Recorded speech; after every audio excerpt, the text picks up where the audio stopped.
السلام عليكم ورحمة الله تعالى وبركاته. أهلا بكم من جديد على قناتكم عالم الفنون والطبخ. سعيدة بلقياكم وأتمنى أن ألقاكم دائما بأحوال جيدة. إذا كانت هذه زيارتكم الأولى للقناة فأتمنى أن تشتركوا بها بالضغط على الزر الأحمر سبسكرايب أو أبوني أو اشتراك، ولا تنسوا تفعيل الجرس ليصلكم كل جديد. وإذا أعجبكم هذا الفيديو لا تنسوا دعمي بالضغط على زر لايك. سنحضر أولا اللحم المشوي بالفرن. سنأخذ كمية من اللحم المفروم، نضيف عليها ملعقة أو القليل من الملح، ملعقة من الكمون، نصف ملعقة من الفلفل الأسود أو الإبزار، وملعقتين من الزيت النباتية.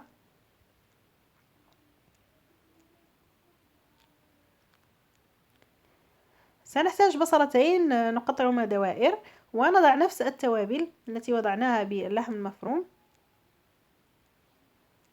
وكذلك حبتين من الطماطم مقطعة دوائر، نضيف عليها نفس التوابل، الملح والإبزار والكمون والقليل من الزيت. سندخل التوابل جيدا باللحم المفروم،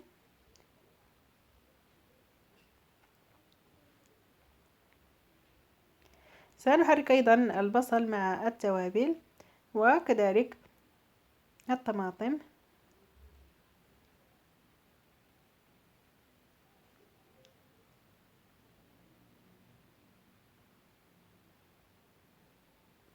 سنحتاج إلى صينية الفرن ونضع عليها مثل شبك هكذا حديدي حتى يتناثر كل الدهون، تتناثر بالأسفل، وبالتالي ستكون هذه الكفتة أو اللحم المفروم وكأنه مشوي على الفحم، ومذاقه كونوا على يقين فهو مثل الذي تتناولون بالمطاعم أو يمكن أفضل، فالأشياء التي نحضرها بالبيت تبقى أفضل.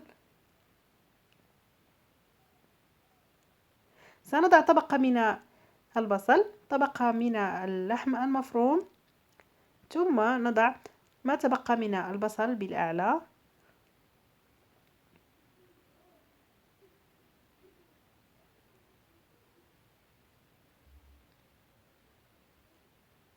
ثم سنضع دوائر الطماطم.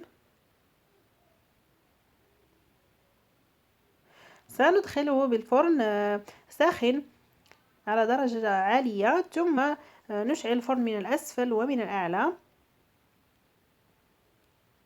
ومن الأفضل أن تكون أقرب إلى النار التي بالأسفل وبعيدة عن النار التي بالأعلى حتى تشوى بطريقة متساوية. سنمر الآن لتحضير المايونيز المنزلي بطريقة سهلة وسريعة بدون استعمال البيض. سنحتاج كأس من الحليب، كأس من الزيت النباتية، القليل من الخل، وثلاث قطع من الجبن المثلث. سنضع الحليب أولا، 3 قطع من الجبن، الملح والفلفل الأسود، ثم سنمزج جيدا. يمكن استعمال أيضا الخلاط العادي.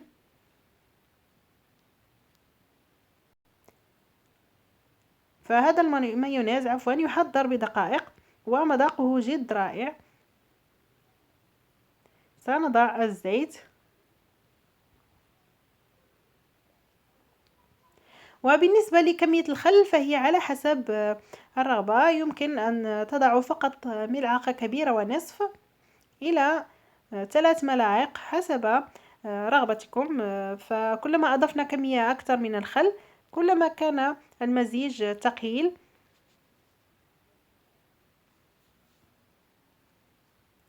فأنا تقريبا وضعت ملعقتين من الخل كبيرتين، وهذا هو قوام الخليط. سأمر الآن لتنكيه هذا المايونيز بالزعتر وأيضا بالثوم. سأضع القليل من المايونيز هكذا بدون نكهة، ثم سأضع ملعقة من الزعتر،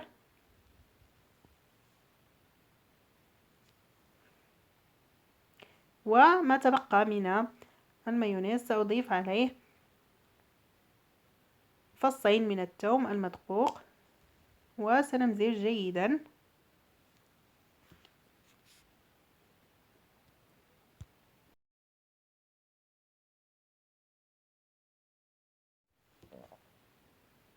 وهكذا سنحصل على 3 نكهات بالزعتر وبالثوم. بالنسبة للحم المفروم أخرجته من الفرن، وهناك خطوة اختيارية، سأضع عليه شرائح من الجبن أو جبن الساندويتش،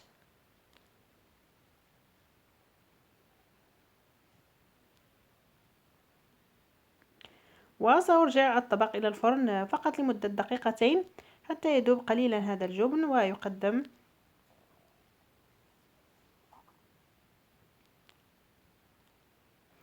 وهذا هو شكل الطبق اللحم المفروم المشوي بالفرن. سأقدمه مع سلطات، وأيضا مع الفول المتبل، وأيضا مع المايونيز. فهو فقط اقتراح للعشاء،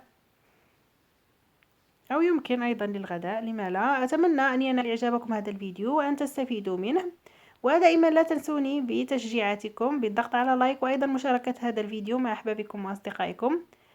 إلى اللقاء وبفرصة قادمة إن شاء الله.